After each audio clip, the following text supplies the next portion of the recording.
Rapid fire আমি প্রশ্ন করব, উত্তর দিবে। ওকে, রাইট। প্রথম প্রশ্ন, চকলেট নাকি আইসক্রিম? চকলেট। চকলেট। পড়াশোনা নাকি শুটিং, কোনটা বেশি মজা? পড়াশোনা। পড়াশোনার মধ্যে কোন সাবজেক্টটা সবচেয়ে বেশি মজা? আইসিটি। আইসিটি। আইসিটি সবচেয়ে বেশি মজা লাগে। আর সবচেয়ে কঠিন কোনটা? আই গেস বাংলা আমার জন্য। বাংলা আর কেমিস্ট্রি। বাংলা আর কেমিস্ট্রি সবচেয়ে কঠিন। আচ্ছা ঠিক আছে, ওকে। ধরো তোমাকে একটা জাদুকরী ক্ষমতা দেওয়া হলো যে যে কোনো কিছু তুমি করতে পারবে, তাহলে প্রথমে তুমি কোন কাজটা করবে? আমাদের পুরো জাতির উম্মাহ যে আছে তাদের ঈমান শক্ত। ঈমান যেন মজবুত হয় সেই কাজটা করবে। গুড। আচ্ছা, শুটিং এর সময় সবচেয়ে বিরক্তিকর জিনিস কোনটা? একটা ডায়লগ মুখস্থ করা। বাসায় তোমার একটা প্রিয় ডায়লগ যেটা তুমি সবসময় বলো কিছু হলেই? এই। হ্যাঁ, এই এই এই এই এটাই হচ্ছে তোমার প্রিয় ডায়লগ, মুদ্রাদোষ যেটাকে বলে না?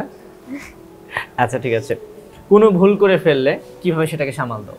দৌড়িয়ে আল্লাহর কাছে যাই। আল্লাহর কাছে যাওয়ার পরে আমার যেটা মানে যেখানে আল্লাহ পথ দেখায় সে ঠিক করে ফেলি। যদি কখনো তুমি বাংলাদেশের প্রধানমন্ত্রী হও, সর্বপ্রথম কোন পদক্ষেপটা নিবা? ইসলামের দাওয়া ছড়ানো।